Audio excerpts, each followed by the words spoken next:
Hello दोस्तों, आज हम हिंदी भाषा विज्ञान पर चर्चा करेंगे। जैसा कि आप सभी लोगों को पता है कि टीजीटी पीजीटी की परीक्षा लगी हुई है। जहाँ तक है ये मार्च अप्रैल में इसका परीक्षा आयोजित हो सकता है।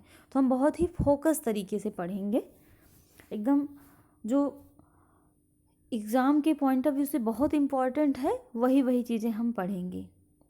ठीक है, हमें विद्वता हासिल नहीं करनी है, हमको सिलेक्शन लेना है। तो क्योंकि 3 महीने में पूरा सिलेबस पूरा करना बहुत इम्पॉसिबल हो जाता है, और ऐसे में हम जो हमारे पिछले अनुभव हैं उसी के आधार पर हम सारी चीज़ों का एक शॉर्ट मैटर बनाए हैं। और इसमें हम जो पिछले क्वेश्चन आए हुए हैं टीजीटी पीजीटी यूजीसी प्रवक्ता का, इन सब को हम क्वेश्चन के थ्रू भी करवाएंगे। और उसके अलावा इधर हम जो पहले जो सिलेबस में हमारे है तो उसको की पॉइंट के रूप में हम यहाँ एक बार देख लेते हैं, ताकि वहाँ पे क्वेश्चन करने में हमको आसानी हो। और जब हम क्वेश्चन करने लगेंगे तो उसके साथ भी हम उसके आसपास की चीज़ों को भी ज़रूर देखेंगे। तो इस तरीके से हम 2 तरीके से पूरे सिलेबस को कवर करने की कोशिश करेंगे, ताकि कम से कम समय में ज़्यादा से ज़्यादा पढ़ लिया जाए और अच्छे से कम 110-15 का टारगेट होना चाहिए हमारा हिंदी में। इससे कम तो होगा ही नहीं, इससे ज़्यादा ही हमको लाना है टीजीटी में। और 125 का है तो 110 और 100 के बीच में हम टारगेट रखेंगे, 100 से 110 का टारगेट। ठीक है, कहीं हम 110 का टारगेट रखेंगे तब जाके हमको 105 के आसपास हम अचीव कर पाएंगे। तो इसलिए टारगेट लंबा रखेंगे ताकि आसानी से अपने लक्ष्य को प्राप्त कर सकें। चलिए फिर आगे हम बढ़ते हैं। हिंदी विश्व की लगभग 3000 भाषाओं में से एक है। और मतलब विश्व में लगभग 3000 भाषाएं हैं, उनमें से एक हिंदी है। और हिंदी शब्द किस भाषा का है? तो फारसी का है। आकृति या रूप के आधार पर हिंदी कैसी भाषा है? वियोगात्मक या विश्लिष्ट भाषा है। भाषा परिवार के आधार पर हिंदी भारोपीय परिवार की भाषा है। किसकी? भारोपीय परिवार की भाषा है। इसे हम भारोपीय परिवार को अन्य नामों से भी जाना जाता है, जैसे आर्य हो गया, आर्य परिवार, भारत हित्ती परिवार, इंडो जर्मनिक परिवार। वैसे ये भारोपीय परिवार जो है ये मतलब कुछ लोग तो इसका मूल स्थान भारत मानते हैं, कुछ लोग इसका एशिया मानते हैं, कुछ लोग यूरोप और एशिया मानते हैं, लेकिन सर्वाधिक जो मान्य मत है वो ब्रांदेस्ताइन है। और ब्रांदेस्ताइन कहाँ पे है? यूराल के दक्षिण पूर्व में स्थित किर्गिज का मैदान। ठीक है, ये हमने इसमें लिखा नहीं है, थोड़ा एक्स्ट्रा जानकारी थी तो हमने कहा आप लोगों को दे दें। और भारत में 4 भाषा परिवार भारोपीय, द्रविड़, ऑस्ट्रिक व चीनी तिब्बती मिलते हैं। भारत में बोलने वालों के प्रतिशत के आधार पर भारोपीय परिवार सबसे बड़ा भाषा परिवार है, जो कि कितना 73%। और दूसरा 25% द्रविड़, और ऑस्ट्रिक 1.3% है। चीनी तिब्बती 0.7%। हम आपको एक बात और यहाँ बता दें कि जो भाषा परिवार है इसको डॉक्टर भोलानाथ तिवारी ने 13 बताया है, 13 भाषा परिवार बताया है। और पूरे विश्व में लगभग 13 भाषा परिवार बताया है, जिसमें एक भारोपीय भी है, द्रविड़ भी है इसमें। और आगे अगर हम पढ़ें तो हिंदी जो है भारोपीय के भारत ईरानी शाखा के भारतीय आर्य उपशाखा की एक भाषा है। किसकी? भारतीय आर्य उपशाखा की एक भाषा है। भारत ईरानी शाखा के भारतीय आर्य उपशाखा की एक भाषा है। आगे आते हैं, उत्तर भारत की भाषाएं आर्य भाषा, मतलब जो भारत में भाषाएं बोली जाती हैं तो उत्तर भारत में कौन सी भाषा बोली जाती है? आर्य भाषा। दक्षिण भारत में कौन सी भाषा बोली जाती है? तो द्रविड़ भाषा बोली जाती है। उत्तर भारत के आर्य भाषाओं में संस्कृत सबसे प्राचीन है, जिनका प्राचीनतम रूप हमको कहाँ देखने को मिलता है? तो ऋग्वेद में। ऐसा सीधा सीधा क्वेश्चन पूछ लिया जाता है कि संस्कृत का सबसे प्राचीनतम रूप कहाँ देखने को मिलता है? तो ऋग्वेद में मिलता है। संस्कृत को आर्य भाषा या देव भाषा भी कहते हैं। आर्य भाषा लगभग 35,000 वर्ष पुरानी है और हिंदी इसी आर्य भाषा संस्कृत की उत्तराधिकारी है। और भारतीय आर्य भाषा को 3 कालों में बांटा गया है। कितने? तो 3 कालों में बांटा गया है। पहला प्राचीन भारतीय आर्य, और प्राचीन भारतीय आर्य की जो समय सीमा है वो 1500 ईसा पूर्व से 500 ईसा पूर्व मानी गई है। ये टाइम पीरियड भी पूछ लेता है इसका। और इसके भी 2 उपभाग हैं, जैसे वैदिक संस्कृत और लौकिक संस्कृत। वैदिक संस्कृत का 1500 ईसा पूर्व से 800 ईसा पूर्व, इसमें वेद, उपनिषद, ब्राह्मण ग्रंथ, वेदांग आदि लिखे गए हैं वैदिक संस्कृत में। लौकिक संस्कृत का 800 ईसा पूर्व से 500 ईसा पूर्व तक माना गया है। इसमें रामायण, महाभारत, व्याकरण, पुराण आदि हैं। मध्यकालीन भारतीय आर्य भाषा जो है, इसका टाइम पीरियड अगर देखें तो 500 ईसा पूर्व से 1000 ईसा पूर्व ईस्वी तक है। 500 ईसा पूर्व से 1000 ईस्वी तक है। इसमें 4 हैं। एक पाली भाषा है, दूसरा प्राकृत है, तीसरा अपभ्रंश है और चौथा अवहट्ट है। यहाँ हम जो पढ़ देखें तो सेम ये क्रमवार ही दिया गया है, तो आप इसको भी ध्यान में देखते चलिएगा। हालांकि लास्ट में मैंने इसका दिया हुआ है। तो पाली भाषा 500 ईसा पूर्व से प्रथम शताब्दी ईस्वी तक या 1 ईस्वी तक है। और पाली जो है बौद्ध धर्म की भाषा है, क्योंकि भगवान बुद्ध ने इसी में अपना सारा उपदेश दिया था, इसी भाषा में। और इसका प्राचीनतम प्रयोग 4वीं सदी में लंका में लिखित दीपवंश में हुआ है। कहाँ हुआ है? लंका में लिखित दीपवंश में इसका प्राचीनतम प्रयोग हुआ है। ये भी जानना बहुत ज़रूरी है। और दूसरा आता है फिर प्राकृत भाषा। प्राकृत भाषा का समय सीमा 1 ईस्वी से 500 ईस्वी तक है। और प्राकृत भाषा को भगवान महावीर के सारे उपदेश प्राकृत भाषा में ही हैं। एक बार टीजीटी में कि पीजीटी में क्वेश्चन आया था कि पाली किस धर्म की भाषा है? तो बौद्ध धर्म की। ऐसे आगे सवाल बन सकता है कि प्राकृत किस धर्म की भाषा है? तो जैन धर्म की भाषा हो जाएगी। ठीक है। अपभ्रंश का समय सीमा देखा जाए तो 500 ईस्वी से 1000 ईस्वी है। अवहट्ट का 900 से 1100 है, 1100 ईस्वी।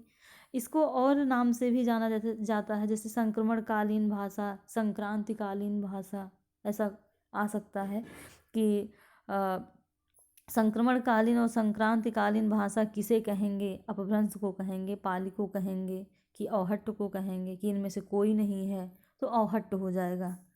आधुनिक भारतीय आर्य भाषा 1000 ईस्वी से अब तक माना जाता है। इसमें हिंदी और हिंदीतर भाषाएं जैसे बांग्ला, उड़िया, असमिया, मराठी, गुजराती, पंजाबी, सिंधी आदि हो जाएगा। प्राचीन हिंदी 1100 से 1400 ईस्वी है। इसमें अब इसका भी उपविभाजन किया गया है।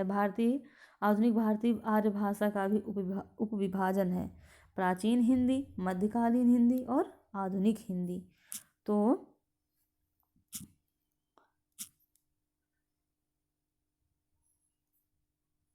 हाँ, सॉरी,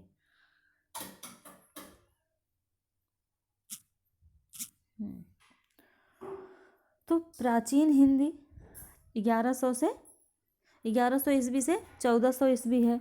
मध्यकालीन हिंदी 1400 ईस्वी से 1850 ईस्वी है। आधुनिक हिंदी 1850 ईस्वी से अब तक है। हिंदी की आदि जननी क्या है? संस्कृत है। संस्कृत पाली प्राकृत भाषा से होती हुई अपभ्रंश तक पहुंचती है और फिर अपभ्रंश अवहट्ट से गुजरती हुई प्राचीन प्रारंभिक हिंदी का रूप लेती है। सामान्यतः हिंदी भाषा के इतिहास का आरंभ अपभ्रंश से माना जाता है। किससे माना जाता है? तो अपभ्रंश से। यानी पूछ लिया जाए कि हिंदी भाषा के इतिहास का आरंभ कहाँ से माना जाता है, तो अपभ्रंश से माना जाता है। ठीक है। हिंदी का विकास क्रम क्या है? अभी जो हमने ऊपर पढ़ा है उसी को हमने क्रम क्रमवार तरीके से यहाँ लगा दिया है। जैसे देखो यहाँ संस्कृत हो गया, संस्कृत के बाद फिर आता है पाली, पाली, पाली आता है। ठीक, यहाँ पे हम थोड़ा सा ऐसे लिख दे रहे हैं, ये हो गया, एक नहीं था। तो संस्कृत आता है, फिर पाली आता है, पाली के बाद प्राकृत आता है, प्राकृत के बाद अपभ्रंश, फिर अवहट्ट, फिर प्रारंभिक हिंदी, फिर प्राचीन हिंदी आती है। तो ये तो हमारा यहाँ तक ख़त्म हो गया। अब हम आगे का देखते हैं, एक मिनट, हम आगे का फिर इसमें देखेंगे।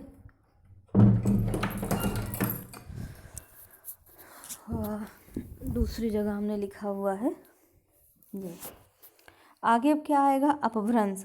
अपभ्रंश भाषा का विकास 500 ईस्वी से लेकर 1000 ईस्वी के मध्य हुआ और इसमें साहित्य का आरंभ 8वीं सदी से, 8वीं सदी में स्वयंभू कवि थे उनसे माना जाता है, जो 13वीं सदी तक जारी रहा। ठीक, अपभ्रंश का। अपभ्रंश शब्द का वैसे तो शाब्दिक अर्थ क्या है? पतन, किंतु अपभ्रंश साहित्य से अभीष्ट है।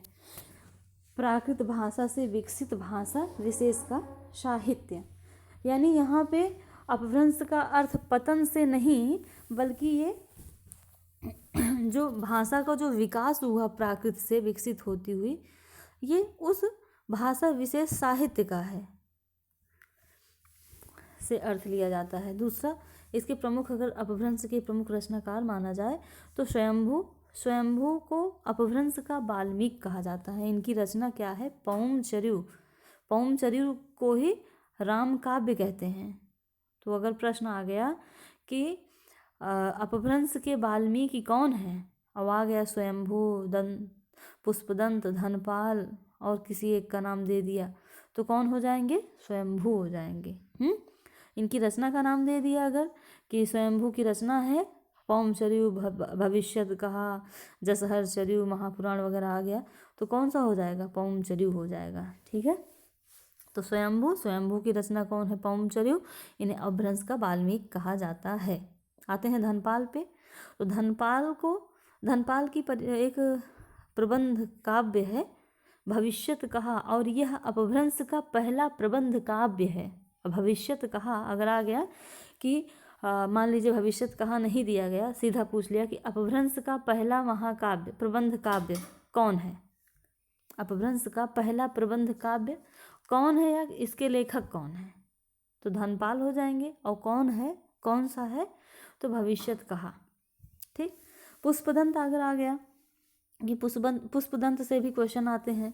महापुराण, जसहर, इनका जसहरचर्यु बहुत पूछता है, तो जसहरचर्यु भी किसकी है? पुष्पदंत की है। महापुराण भी पुष्पदंत की है। तो यहाँ से क्वेश्चन गलत नहीं होने चाहिए। अब हम अपभ्रंश से आधुनिक भारतीय भाषाओं की बात करें तो जो इसमें सौरसेनी है, अर्धमागधी, महाराष्ट्री, खस और ब्राह्मण। सौरसेनी से 3 है, पश्चिमी हिंदी हो गया, गुजराती हो गया और राजस्थानी हो गया। अर्धमागधी से पूर्वी हिंदी, बिहारी हिंदी, उड़िया और बांग्ला, असमिया। देखो यहाँ अगर ट्रिक से देखा जाए तो सौरसेनी, जैसे हम पश्चिमी हिंदी कहते हैं तो राजस्थान भी हमारा पश्चिम है, गुजरात भी पश्चिम में है। ऐसे ट्रिक से हम याद कर लें कि पश्चिमी हिंदी हो गया और राजस्थान गुजरात, यानी राजस्थानी और गुजराती। अर्धमागधी की बात करें तो अर्धमागधी में पूर्वी हिंदी आती है। पूर्वी हिंदी के बगल में बिहार है, बिहारी हो गया। बिहार के बगल में बांग्ला है तो बंगाल है तो बांग्ला हो गया। उसके नीचे उसके आगे जाओगे तो असम मिल जाता है, नीचे आ जाओगे तो उड़ीसा मिल जाता है, तो उड़िया लगा दो। तो मतलब थोड़ा सा मैपिंग भी अगर याद है तो ये सब आसानी होगी याद करने में। अर्धमागधी का पूर्वी हिंदी, बिहारी, उड़िया, बांग्ला, असमिया आदि ये आ जाएगा। महाराष्ट्र में तो सीधा महाराष्ट्र में मराठी बोला जाता है भैया, तो वही हो जाएगा। खस पहाड़ी, खस में कौन सी आती है? तो पहाड़ी। नहीं याद है, नहीं याद हो पा रहा है तो याद कर लो कि खासी, जयंती खासी जनजातियां हैं और ये कहाँ रहती हैं? पहाड़ों में रहती हैं। तो खस यानी पहाड़ी। ट्रिक मतलब ऐसा है नहीं, बट मैं ट्रिक के हिसाब से आपको बता रही हूँ कि ऐसे ट्रिक हम बना सकते हैं।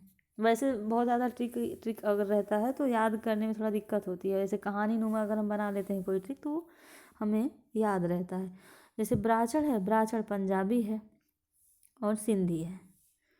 अवहट्ट देखा जाए तो अवहट्ट अपभ्रंश शब्द का विकृत रूप है, जिसे अपभ्रंश का अपभ्रंश या परवर्ती अपभ्रंश कह सकते हैं।